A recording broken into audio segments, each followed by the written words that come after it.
quando a gente chega um lead na nossa esteira, provavelmente a gente quer comprar. Só que o momento de vida que vai dar o tom da urgência. Se a gente não usar da nossa capacidade para fazer as perguntas certas e extrair as informações corretas do dado, né, Matheus? Não vai acontecer. Os corretores têm que abraçar a tecnologia, olhando como um negócio que veio para ajudar a vender mais. Virando a Chave, o podcast que impulsiona a comunidade de corretores. Bem-vindo, pessoal. Nós novamente aqui no Virando a Chave, um podcast da MRV & Co feito para você, corretor de imóveis, pensado e com conteúdos super relevantes. E hoje eu tenho a satisfação enorme de trazer um tema que talvez seja de interesse de todos vocês, voltado para dados.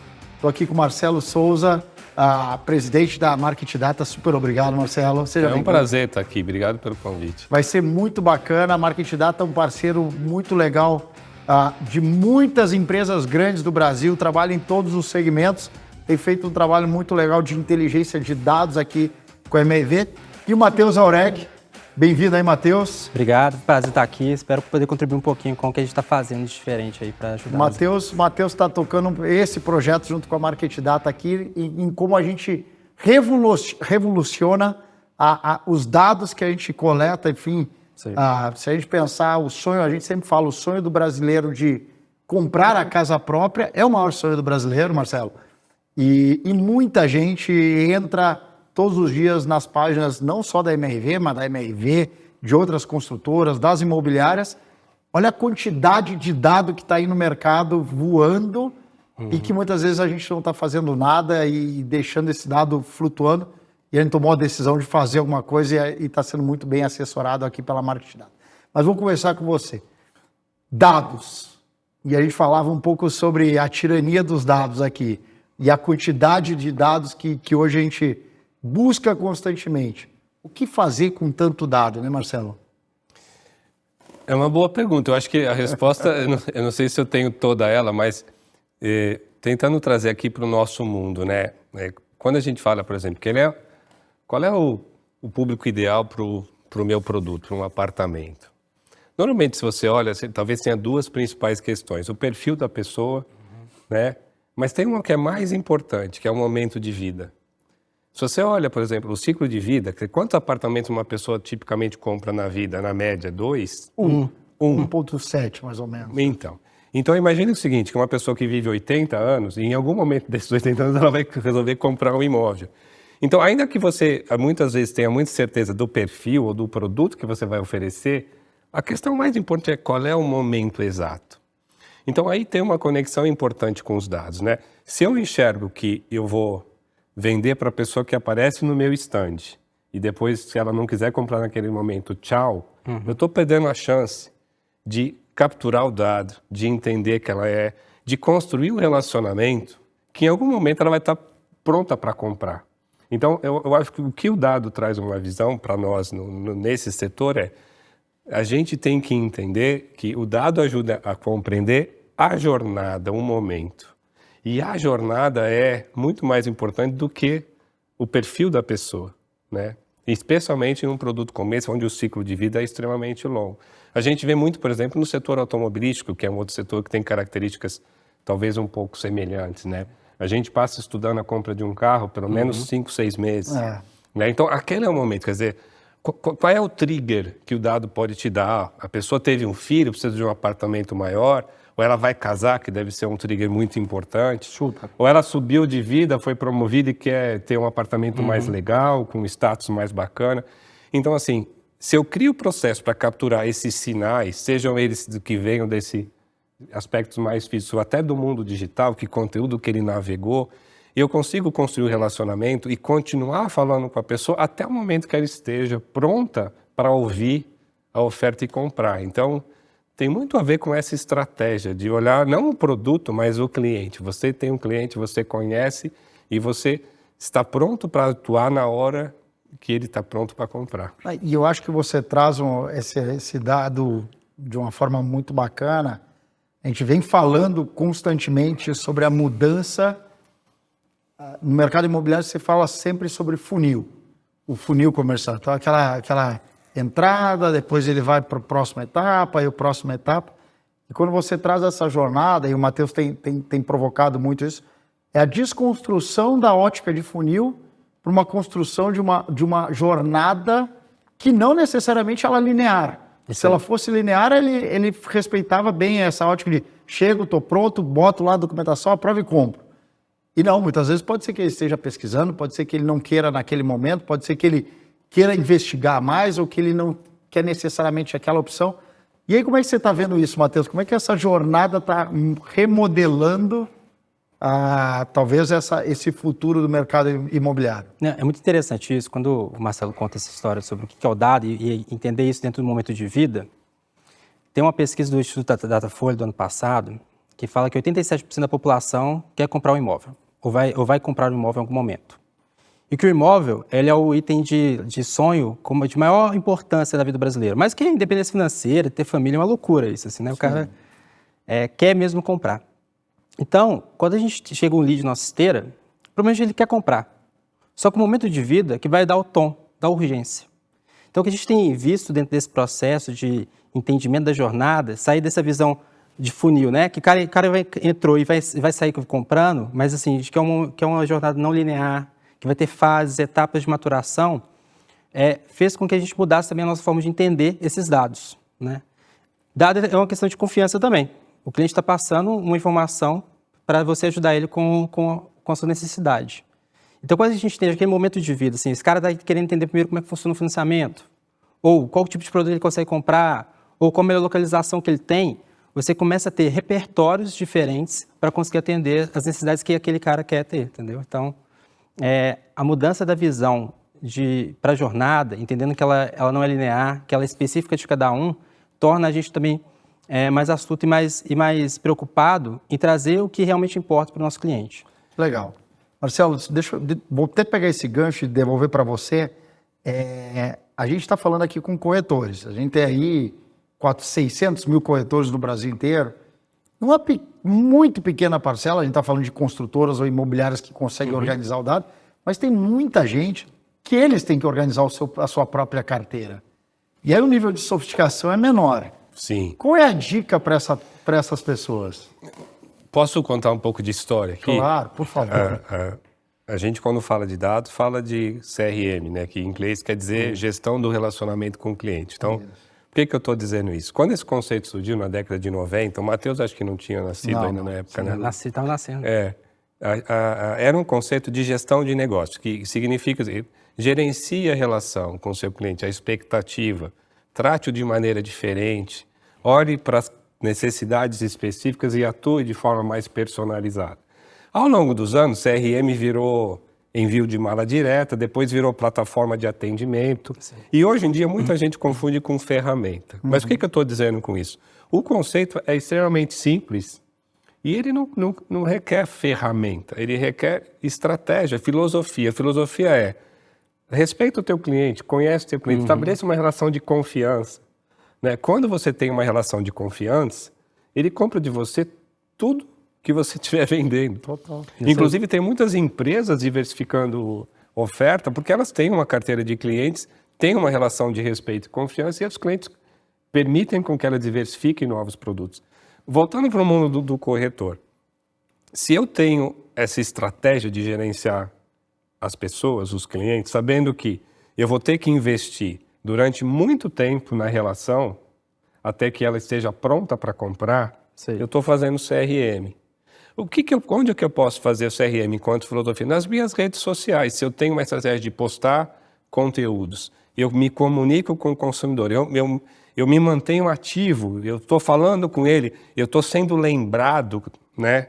O momento que ele estiver predisposto a trocar, eu garanto que grande parte dos corretores que são feras nas redes sociais, né, dos milhões de seguidores, um percentual muito pequeno, naquele dado mês, está no momento de compra. Mas ele continua falando com o resto, ele continua fazendo CRM. E ele mantém o relacionamento ativo. Quer dizer, isso cria uma relação de confiança que em algum momento ele vai estar pronto para comprar e esse cara o corretor vai ser o primeiro da vez.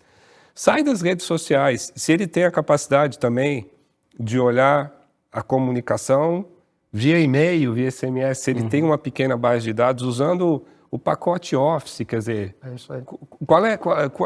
se eu tenho lá 1.000, 2.000, 5.000 leads, imagine que um corretor, quantas pessoas o corretor atendeu na vida, desde a primeira? Centenas, milhares talvez.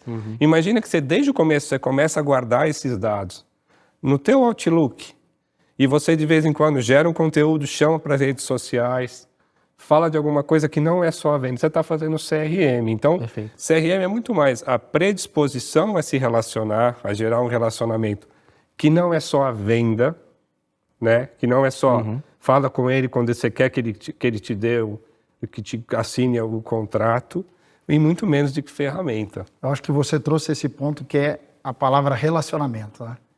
Como a palavra relacionamento, ela transborda e ela segue viva e não é um relacionamento só de uma via. Só estou interessado em você na hora que eu quero te vender. Mas não, eu estou sempre alimentando com alguma outra informação ou com algum outro tipo de conteúdo para que volte alguma coisa interessante. E aí, Matheus, eu vou para você. Como você está fazendo isso?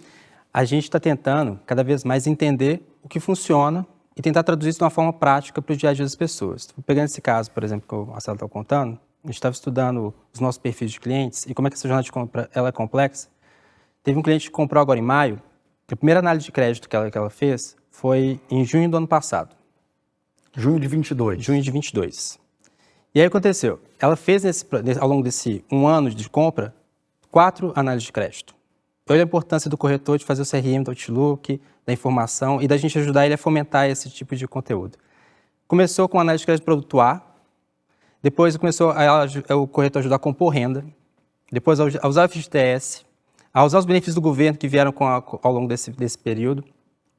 E aí o que a gente está vendo é, quando a gente consegue entender esses perfis dentro da nossa esteira, né, em termos de maturidade de compra, consegue fomentar conteúdo para ajudar o corretor também a ter argumentos para fazer com que ele realize aquele sonho, esse cara vai comprar em algum momento. Mas não adianta a gente estar ali acompanhando essa informação se a gente não ter um agente ali no meio do caminho fazendo esse relacionamento interpessoal para garantir que a satisfação dessa pessoa e a tradução desses tantos de informação, que são complexos, né? Comprar um apartamento não é uma compra simples. Então, ter uma pessoa nesse meio do caminho com um relacionamento mais direto, que ajude a simplificar, faz toda a diferença nesse processo. Posso adicionar um comentáriozinho aqui? Isso que você está comentando é extremamente bacana. Assim, o que eu acho super interessante na nossa estratégia de leads aqui com vocês na MRV é que a empresa nunca pensou em substituir o corretor. Sim. Ela tenta ajudar no processo. O papel da corporação, seja uma corretora de imóveis, uma corretora de seguro de vida, é facilitar a vida do vendedor. A última milha, o speech comercial, a parte de vendas, onde os caras são fera, talvez a gente estava conversando, um dia vai ter um robô fazendo isso, mas não é esse o momento agora. Então eu acho assim, o que as empresas, como a MRV tem feito de inteligente é qualificar o processo de leads para tirar do corretor esse trabalho operacional. A hora dele é muito valiosa para ele ficar telequalificando, ele para estar preocupado. Cada um deles tem sua própria estratégia de mídias sociais, ou a grande maioria. Mas eu acho que quando a gente olha do lado da corporação, as empresas que têm feito de maneira mais inteligente um processo de geração de leads, elas colocam o vendedor mais embaixo do funil e elas tentam otimizar todo o processo para que chegue nele alguma coisa qualificada. Porque assim, se ele faz só 5 speech, 5 entrevistas, 5 vendas numa semana, porque todo o resto ele está preocupado em gerar leads, em correr atrás de stands, em trabalhos operacionais, se eu conseguir reduzir esse trabalho, e ao invés de ele fazer 5 atendimentos, 25, 30, eu estou usando a ferramenta de leads do jeito certo, que é reduzir o tempo que ele está usando operacional e liberar espaço para que ele faça o que ele tem que fazer melhor, que ele faz que é vender, convencer, gerar confiança, mostrar o produto. E eu acho, Marcelo, você trouxe um tema super bacana, porque é constante a batalha nesse mercado, um negócio chamado qualificação do lead. Porque todo corretor, em média, sempre já reclamou em algum momento que o lead é ruim. E muitas vezes ele desiste daquele lead. Ponto que talvez não é que o lead é ruim, é que o lead talvez não esteja pronto, ou No momento. o trabalho de fomentar aquele lead ainda tem que ser feito. E é isso que a gente tem provocado aqui com o Matheus, ou então o corretor mesmo tem que ter essa capacidade de entender esse momento. E acho que muitas vezes a ansiedade, a gente conversava esses dias com uma corretora nova que está tendo muito sucesso, e ela casualmente passou um mês sem vender. E foi o mês que ela mais teve visita. Imagina, ela mais teve visita, mais teve CPF aprovado, mais teve o cliente na mesa com ela, ela não fez nenhuma venda. Imagina a frustração dessa menina. E ela disse assim, e eu estava olhando para mim, o que eu fiz errado? E talvez ela não tenha feito nada errado. E aí eu fui perguntar, e quanto tu fez no mês seguinte? 3 vendas. Perfeito. Ótimo ponto. Isso aí. Então, acho que o ponto é esse, né? Na verdade, aqui tem uma diferença entre vender e assinar o contrato. Ela não teve nenhum contrato assinado, mas já estava vendendo. Perfeito. Porque o ciclo de venda é longo, né? Então, assim, ela estava plantando. A gente usa muito o termo de caçador e fazendeiro, né? Então, o farmer, né, o fazendeiro, ele está cultivando, ele está plantando. Um dia ele vai ter os frutos. O caçador sai para atirar. É isso aí. Bacana. Quando entra um lead direto que te chama no WhatsApp ou que te procura no site, esse cara está super quente. Talvez, nesse caso, Você tem que ser caçador. você tem que ser caçador. Tem que ter, né, sangue nos olhos. Mas eu acho que essa é uma visão interessante para o corretor. Ele precisa construir esse relacionamento e às vezes leva tempo. O teu exemplo é perfeito. Até que foi rápido, porque podia ser... Imagina que parte disso vai virar... Vai transbordar. Isso aí. E você tem visto isso, né? Acho que essa afinidade, né, do Matheus, do perfil do cliente, e é legal que o Marcelo traz o perfil do corretor de caçador e fazendeiro para o momento do lead, do cliente é super importante, porque se você pega um corretor que é muito bom de ser fazendeiro, e na hora que chega um lead bom, ele não consegue ter a habilidade de ser caçador, muitas vezes o cliente não fecha, né? Não, perfeito. E assim, a gente percebe muito isso. A gente tem feito vários testes. Assim, a gente tem uma base de clientes enorme. A procura pela MRV é uma procura bem comparada com varejo. Assim, é bem maluco o tanto de clientes que chegam interessados em comprar um imóvel. A gente sabe do desejo brasileiro, a gente falou do sonho aqui, que é o sonho do brasileiro comprar um imóvel, ter seu imóvel próprio. Só que essa questão de saber o momento, interpretar o momento e assim, entender qual que é a necessidade individual de cada um é o ponto-chave da venda. Então, o que a gente tem feito muito no nosso trabalho é entender qual que é a chamada para a ação principal ali. Alguns eles querem ir para o site, entender mais sobre o conteúdo, alguns têm que visitar no momento de visitar a loja, entender como é que funciona o apartamento, quais são as possibilidades que ele tem, e outros estão para fechar contrato.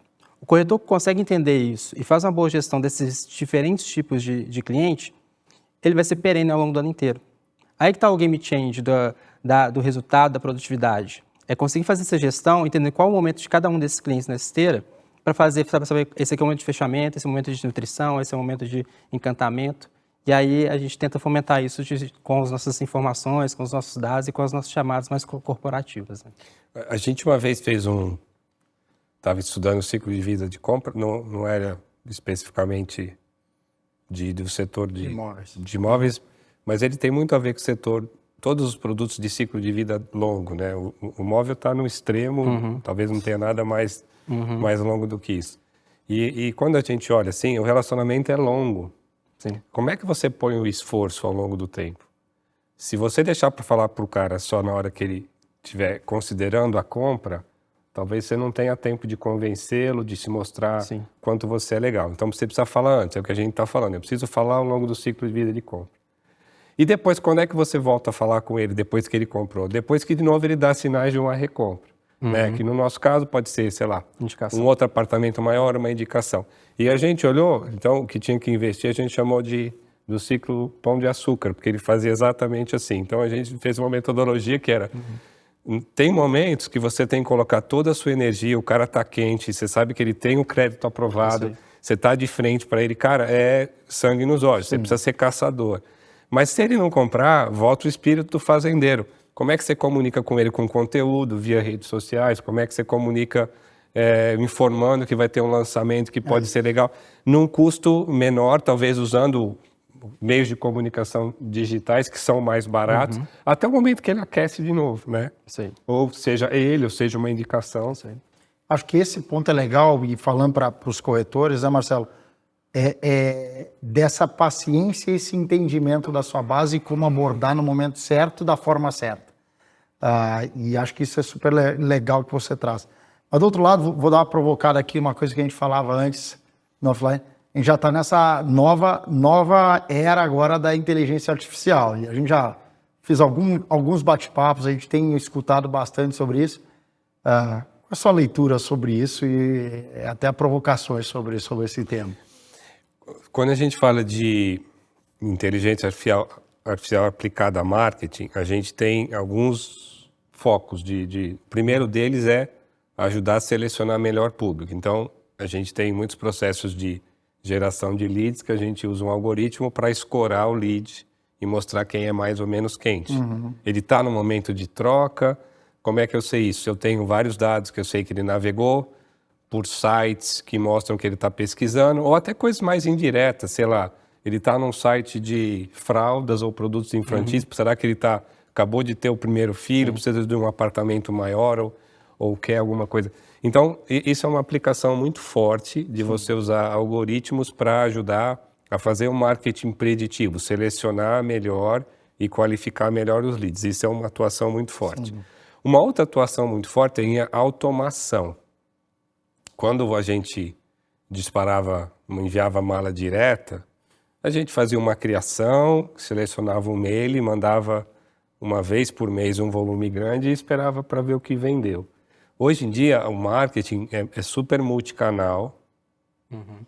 Ele acontece de maneira muito sofisticada. A gente gosta de trabalhar com públicos muito pequenos e específicos, dezenas de públicos. A gente fala de personalização. Tudo isso não se faz sem ferramenta, né? E essas ferramentas hoje já têm um nível de automação muito avançado graças ao que elas têm embutidas de inteligência artificial. Sim. Então, multicanalidade, seleção de público e a própria operação de marketing, orquestrar todos os investimentos de mídia, tem a ver muito com inteligência artificial. Olhando do lado do corretor, o que ela talvez tenha substituído é um pouco do trabalho telefônico, porque tem os chatbots que já conversam um pouco. Sim. Mas eu acho que elas estão ainda facilitando a vida do corretor, filtrando, quer dizer, elas estão um pouco acima do funil. Eu ainda não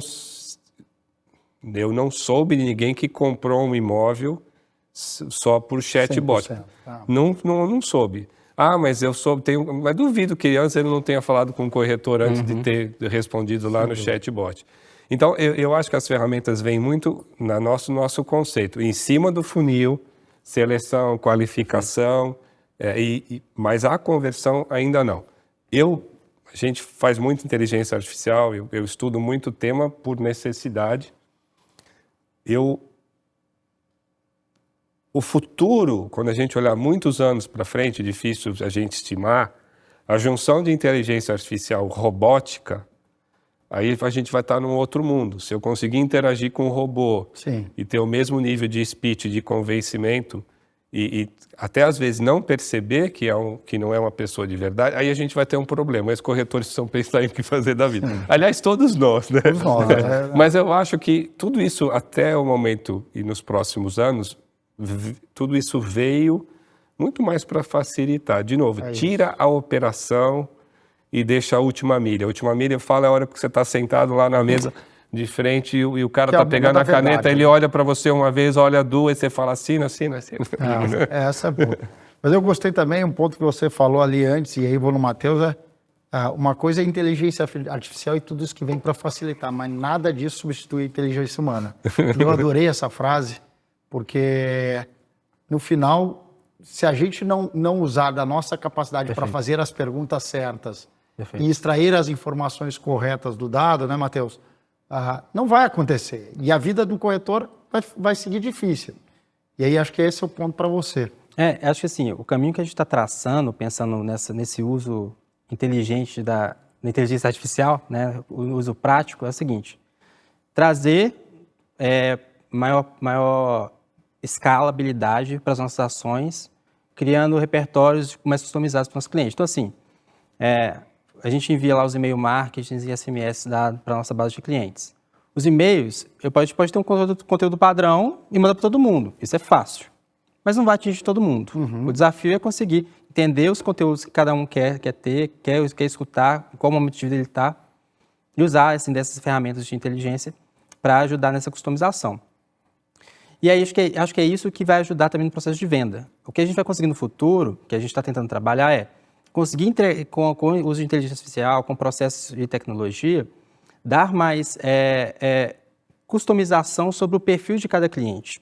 Então, assim, no final das contas, quem vai fechar o negócio, quem vai fazer a assinatura do contrato, o encantamento final, vai ser o corretor. Mas ele vai ter isso na mão com um dossiê mais claro de quem é o cliente, em que momento ele está, quais são suas preferências, aonde que ele quer morar e como ele quer morar. Isso sim é usar a tecnologia para o bem e para facilitar a venda no final do dia, né? E o corretor precisa, como ele aprendeu a operar em redes sociais, a grande parte, aprender a usar essa tecnologia que veio para a venda, né? Sim. Por exemplo, a gente estava conversando sobre realidade virtual.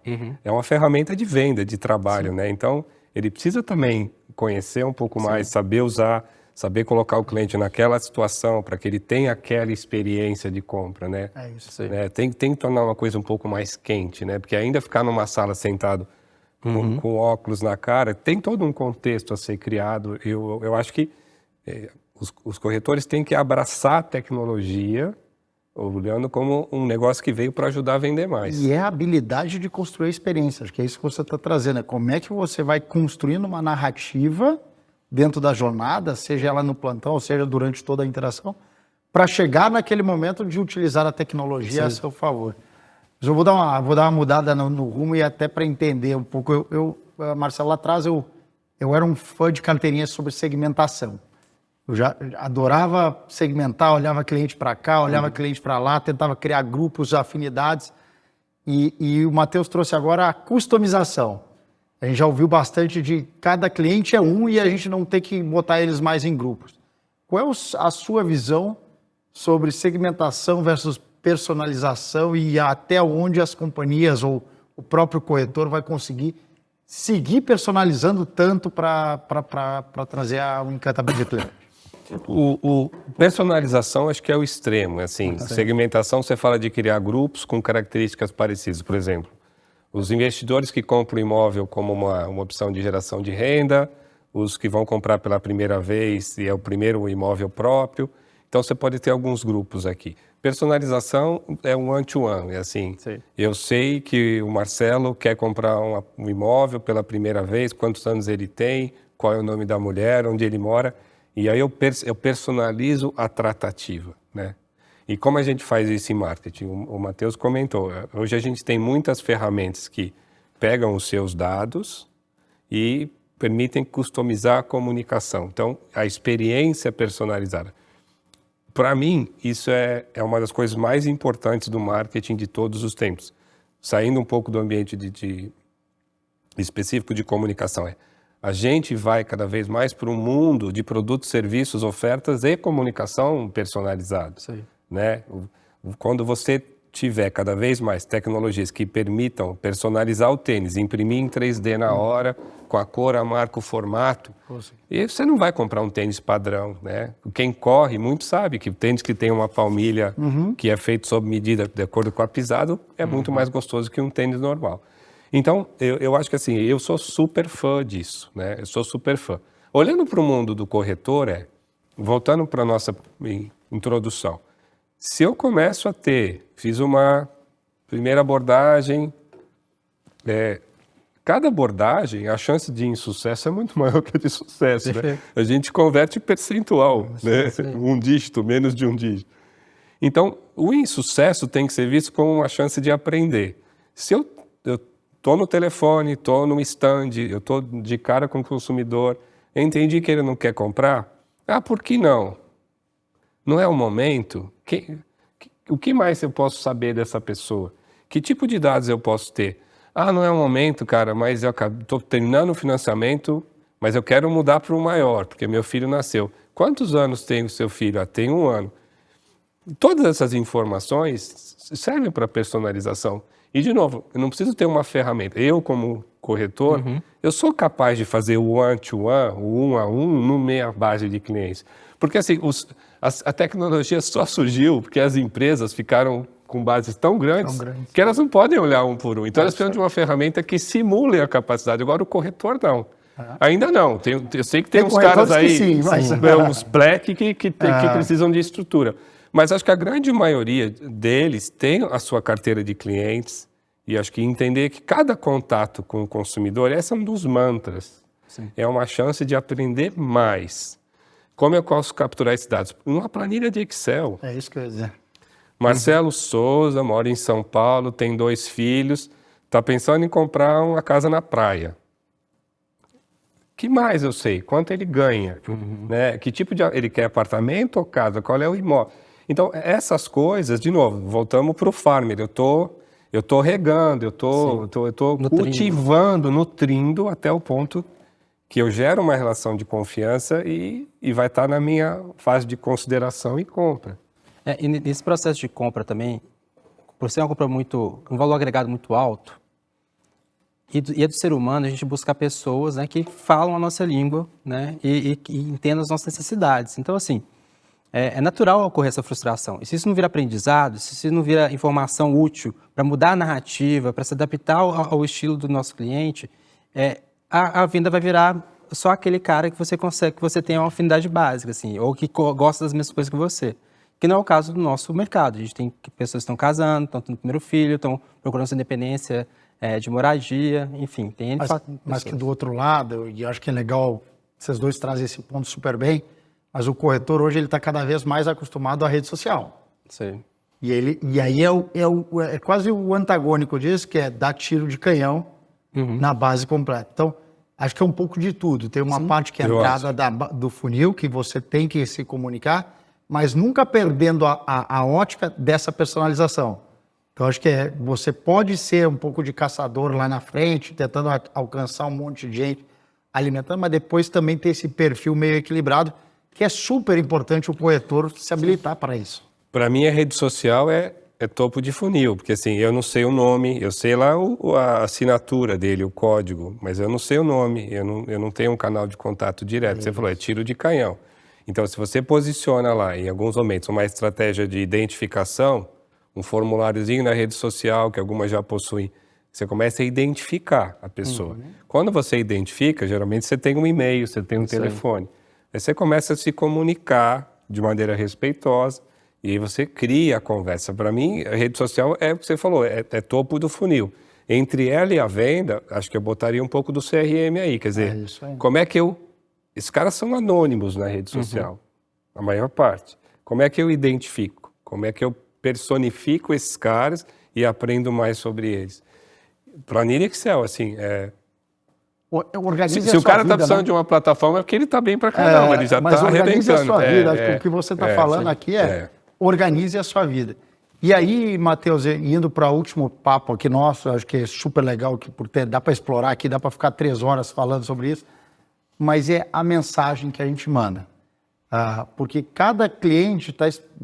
Normalmente as empresas, e aí Marcelo vive isso há bastante tempo, as mensagens eram pouco customizadas, eram bastante amplas, talvez não tão assertivas para um grupo maior, e você falou agora há pouco, e reza para ver o que acontece depois que você mandava o SMS.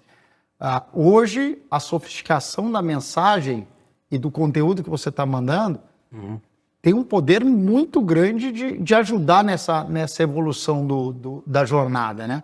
Não, perfeito. Assim, acho que o grande aprendizado que a gente gerou ao longo desse primeiro ano de projeto junto com a Market Data é começar a explorar melhor esses momentos de vida e momentos dentro da esteira de cada cliente. Então, vou dar um exemplo novo, Minha Casa Minha Vida. Tem um monte de mudança ali, um monte, né? E aí, assim, e algumas mudanças específicas não servem para todo mundo, são para alguns públicos específicos. Algumas pessoas estão escutando o termo novo Minha Casa Minha Vida pela primeira vez, que estão agora entrando na fase de compra. Outros já estão há um ano e meio já tentando comprar seu imóvel. Então, o que a gente tem feito, assim, tentando entender de uma forma muito genuína, assim, muito transparente, como eu consigo pegar esse compilado de informações e traduzir eles de forma um pouco mais clara para a necessidade de cada cliente. Então, o Novo Minha Casa Minha Vida, acho que foi um case muito legal que a gente teve, em que a gente realmente trouxe as mensagens de acordo com cada faixa de público que foi atendida. A gente criou conteúdos específicos, tanto no digital quanto para o YouTube, que o próprio corretor pode usar, e ele deve usar isso também mais ativamente, porque é disponível para ele isso, para construir essas mensagens de uma forma mais clara, de acordo com o momento de cada cliente. Isso trouxe resultados assim, incríveis. Assim, o que a gente tem conseguido ver de crescimento da nossa aderência, do nosso engajamento, nossa base de clientes, com as nossas comunicações, por conta de entender melhor qual a mensagem que melhor atende cada um desses perfis de clientes, tem feito a gente conseguir mudar de patamar em termos de qualidade da entrega, abertura dos clientes, reativar clientes para voltarem para a base e voltarem também a falar com os nossos corretores, né? Legal. Marcelo, para terminar com você, a gente falava aqui offline, o mercado do imobiliário ainda está longe do ideal na parte de gestão de informação e tem evoluído. Acho que é uma grande oportunidade. O que você vê para o futuro aí? Meio que abra sua bola de cristal para a gente aqui. Do mercado imobiliário? Com essa gestão de informação, CRM. Uma das coisas que a gente discute muito, e aí eu faço o gancho para o mercado imobiliário, a gente hoje usa um conceito um pouco mais ampliado de CRM, né? Porque o CRM, ele gerencia as suas comunicações. Mas muitas vezes a relação com o teu cliente é no momento que ele está no stand, é no momento que ele está no contato com o teu cara de atendimento. E aí, se você faz uma comunicação bonita, personalizada, mas esse cara não está treinado, tudo vai para o espaço. Então, existe um conceito mais amplo que é o CX, o Customer Experience, para usar o nome chique, que assim, toda interação entre a tua marca e o teu consumidor, ela conta pontos. E isso que constrói a relação de confiança, de respeito e que vende. Sim. Então, eu acho que assim, no setor imobiliário, eu acho que o futuro está dessa conexão, né? Voltando para o ponto que a gente falou. O corporativo, a gente, a MRV, tem que criar as ferramentas, tem que dominar personalização, inteligência artificial, de alguma forma para potencializar o trabalho do corretor. Perfeito. Se a gente tira do corretor todas as atividades menos nobres, que não são a própria venda, a gente vai ter muito mais tempo para exercer aquilo que ele faz melhor, o que é vender. E a gente precisa dele porque se eu fizer tudo certo e ele não estiver preparado na hora para vender, ou se ele gerar uma experiência negativa, toda a marca é comprometida. Então, eu vejo assim, um ecossistema onde a gente tem que capacitar o vendedor, eu estou chamando da última milha, né? Assim, ele é onde as coisas acontecem, para que ele realmente consiga exceder a expectativa de venda. Perfeito. Gente, muito obrigado, Marcelão. Prazer. Prazer enorme ter você aqui. Novamente uma aula para todos esses corretores que estão aí nos ouvindo. Matheus, sucesso aí nessa jornada. Vamos junto. Sei que a gente já está recém começando, mas tem muita coisa. E a minha missão aqui para os dois é que a MRV seja a referência Estamos no caminho. Nessa utilização de dados e também de como a gente vai transformar e inspirar. Eu acho que não só transformar em prol da MRV, mas como a gente inspira outras construtoras, outras imobiliárias a andar nessa direção também. Muito obrigado. E a todos vocês, boas vendas, e a gente está aqui virando a chave por vocês. Valeu, gente. Virando a Chave é um podcast oferecido por MRV & Co e está disponível no YouTube e nas principais plataformas de áudio. Siga o podcast no Spotify ou na Amazon, assine no Apple Podcasts, se inscreva no Google Podcasts ou no YouTube ou favorite na Deezer. Assim você será notificado sempre que um novo episódio for ao ar. Se você estiver ouvindo no Spotify, deixe a sua avaliação. Foi um prazer ter a sua audiência. Nos vemos no próximo episódio.